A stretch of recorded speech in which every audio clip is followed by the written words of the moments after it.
Hello and welcome back to Home Studio Corner. My name's Joe, and I got a video here today about EQ. Now, I did a post on things I wish I had known when I did my first albums, and one of the big things I didn't do a lick of, and I wish I had, is EQ. EQ is a huge part of the creative process. It's how you blend things. It's how you make a bunch of guitars sound good together without being all muddy and just kind of annoying on your ear. So I want to do a little introduction to EQ. This won't be an exhaustive case study on how to EQ everything in the world, but I want to go over basic concepts because I realize that a lot of my readers are new to recording, and you may not know just the basics of, what the different bands are, what a cue is, and things like that. So this is the track I actually did for that 1 hour recording challenge that I did for myself last week.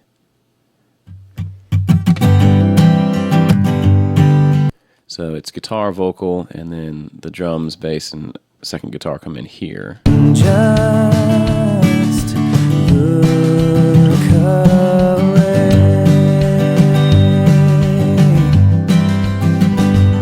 'cause it might hurt my hands, and it might break my feet.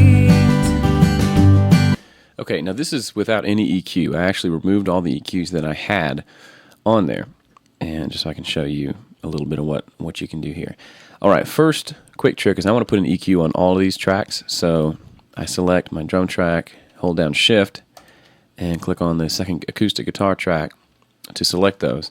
And then, kind of a cool little Pro Tools trick, hold down Shift and Option, and I believe it's Alt for you PC folks, and come up to one of the tracks and select an EQ. We're going to select the 7-band EQ3.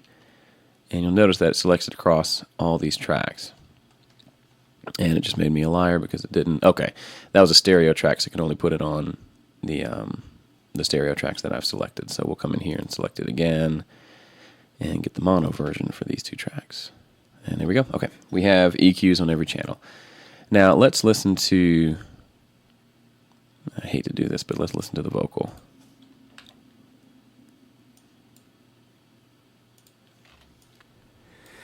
Do you love me? So it's a pretty good sound. I use the Sputnik microphone and actually the 003 preamps, and it's certainly usable. But what you'll notice is by itself it sounds good, but if you start adding in guitar, that low mid-range starts to get kind of muddy, and we'll listen to it by boosting it here. Do you love me? Very important thing to notice is that I'm touching the wrong EQ. Okay, here we go. Listen again. Do you love me? Feed my sheep. Okay, so that range, obviously I'm exaggerating it here, but you can hear how it's in that, like I wrote in that muddy mix post, it's in that 200 to 500 range, which is right in here where all that muddiness comes in. So, the vocal doesn't sound bad, so I'm not going to do a lot to it, but typically what I'll do to a vocal, I'll come in and I'll insert a high-pass filter, which just rolls off the low end because you don't need low end on a vocal. So I'll roll that up, and if you listen, I'll usually roll it up to where you can start hearing it and then roll it back a little bit. Do you love me? Feed my sheep. So even up to 300, you couldn't hear it that much, but this is rolling off, below, a little bit below 100, all that low bass frequencies that you really don't need in a vocal. And then here I'm going to come in and I'm going to dip out some of that low mid-range. And a couple of things to note here. We'll take a quick look. All right, these different bands are just your different frequency ranges. So there's low frequency, low mid, mid frequency, high mid, and high frequency. Some only have 4, some have as much as 6. This is actually a 7-band EQ, so you also have a high pass filter and a low pass filter. And what those mean, if it's actually just exactly as the name suggests, it's a high pass filter, meaning it lets the high frequencies pass through. It's also known as a low cut filter. So as you can see, it's cutting the lows or it's allowing the highs to pass. Same thing with the low pass filter. If you engage that, it starts at the top and starts rolling things off. And I don't use one of those very much. Okay. Now, the low frequency can be either a shelf or what's called like a bell curve. And we'll cut this off for a second. A shelf is basically, it raises a frequency and everything below it. And does the same as a cut. On the high end, a shelf can do the same thing just on the highs. And you can select what frequency you want that to start at and how much you want to boost it. Okay, so speaking of boosting, every EQ is going to have some sort of a gain. So that's how much you're turning things up and down. You can be as extreme as 12 dB either way, or you can do subtle things. Usually 3 dB at a time is a good rule of thumb. Change it 3 dB, see how it sounds, and then change it some more. The frequency, this is a little more obvious, selects what frequency is the center of that booster cut. So if I want to cut around 100 hertz, I select 100 hertz here, and then I can boost it there, or I can cut it. Now for this example, typically may not want a shelf on the low end, so we'll make it a bell, which just boosts and cuts around that frequency. So as you can see, while 100 hertz is the center frequency, it's boosting all the way down here, close to 20 hertz, and all the way up near 500 because of this wide range. Now, if you want to cut that down, maybe there's just an annoying frequency at 100 that you want to adjust. That's where the Q comes in, and Q can be a little confusing. And the good thing is if you're doing EQ, start with some sort of a graphic EQ like this that shows you, I guess it's not a graphic EQ, but an EQ with some sort of a graph that shows you what you're boosting and cutting and how the EQ looks. Because if you come in here to the Q, what the Q is the width of the booster cut. So a higher Q is going to make it a much thinner cut. So if you want to notch out a very small group of frequencies, for example, this is how you do it.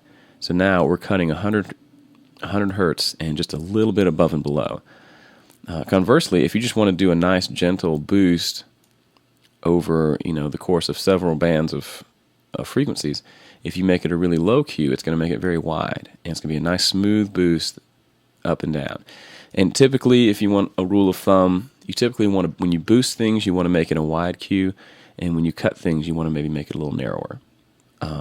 Again, that's just a general way to start. Again, we're doing audio, so there's no rules per se. So that's just a little hint there that might help. As always, just let your ears tell you what to do. Input and output is typical for any EQ. If you're doing a lot of boosting, you may need to bring your output down because it might be clipping. For example, if we boost this guy, love me, boost this guy, feed my sheep. of course, the vocal is so good that I can't even get it to clip. But if it's a hotter signal and you're doing a lot of boosts, it may clip here, so you can adjust those levels to keep it from clipping within the plugin. And that's the basics of EQ. Now I'm going to show you a little bit about just what I did on this mix, because as you may recall, I had to do this an entire hour. I had to record it and mix it as a little, a dumb challenge I gave myself, and it was kind of fun. You should try it. But the first thing I'll do is listen to the guitar and the vocal together. The first ones that come in, so that makes sense.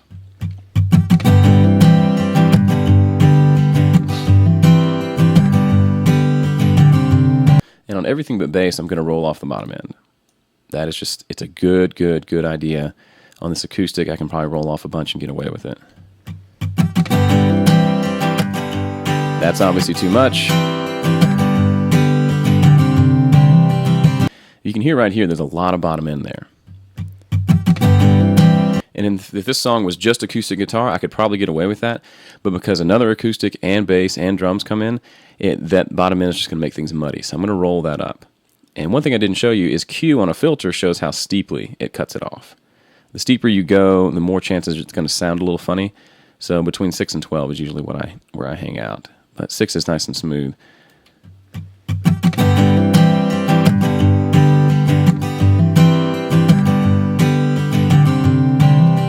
Right there sounds about right. This guitar, for whatever reason, had a lot of bottom end on this take, so we'll roll it smoothly off. You can still hear it, but it's not boomy. If you play this through some big speakers, it's not going to blow you away. And other than that, it sounds pretty good. I may do a little bit of a boost at like 8K, just to give it a little sparkle. I'm using a thicker pick, and that makes it sound a little darker.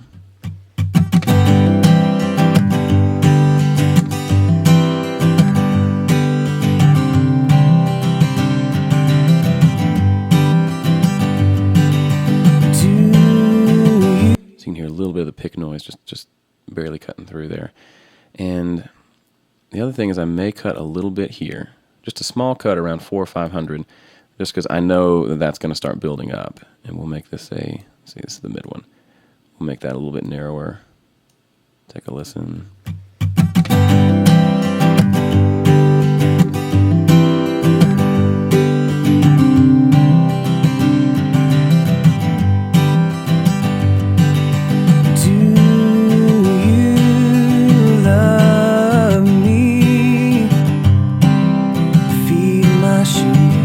It's a subtle difference, but there's a little bit going on there that I want to cut out. And you may have been able to hear that just a little bit. Okay, so that sounds okay for now. We'll always can come back and change. Now with the vocal you really don't want any bottom end, like I said before. So we'll turn this back on. We're going to probably bring it up to somewhere around here. And again, you really want to EQ and listen in the context of the mix. EQing something to make it beautiful by itself doesn't matter, because if it doesn't sound good in the mix, it's all pointless.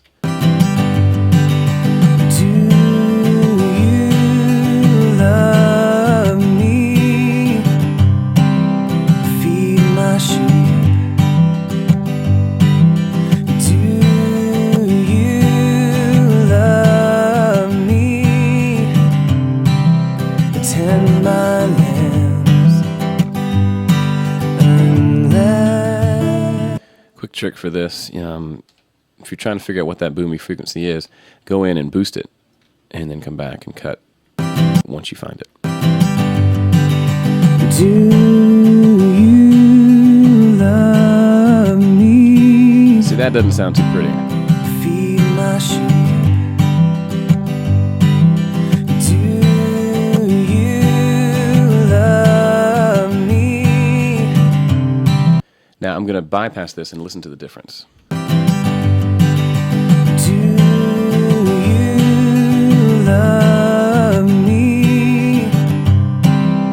Feed my sheep. This is with EQ on. Do you This is off. love me? See, it's subtle. It's not like it's, this boomy vocal suddenly, but you can hear it ringing right around that 400, wherever I did that cut, which was at, I guess, 200 hertz. So it's this kind of a ringing, little annoying, kind of like that's going on, and that's what we're cutting out. So listen again. This is off. Love me. So you don't miss the vocal. It doesn't feel thin, but it's there. And I don't think I have time to go through these other tracks. Let's listen real quick. We'll mute the bass and add the second acoustic. As you can hear, this is really just high and kind of cute.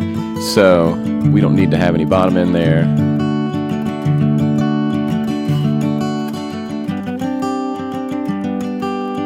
And other than that, it sounds fine. We may put some more sparkle on the top end. But listen to it in the mix.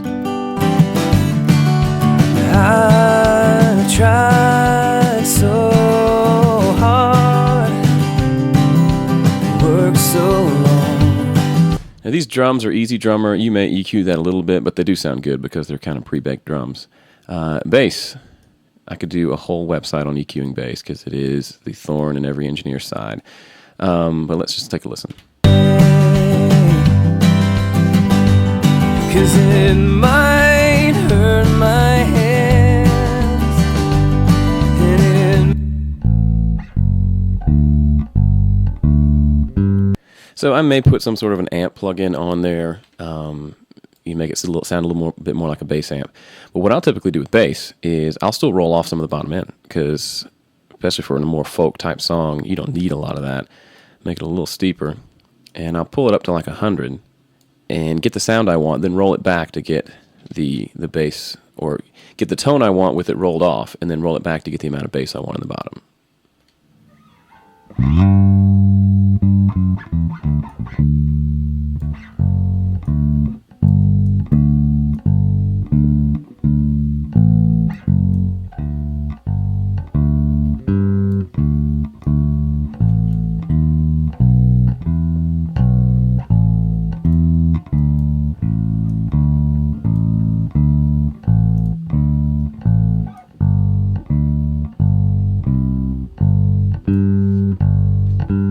Listen to it in the mix.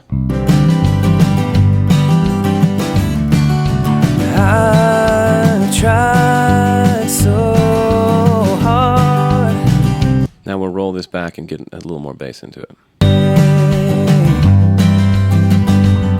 'Cause it might hurt my hands, and it might. So when you're mixing, you may think you need to turn the bass down, but you still want the definition up in the high end. If you turn it down, you're going to turn everything down. Maybe it's just the lows you want to turn down. Do that with a high pass. That way I can turn the, quote, bass down without turning down the actual instrument. That's a very cool thing that I took a long time to learn. So that's EQ, kind of an introduction.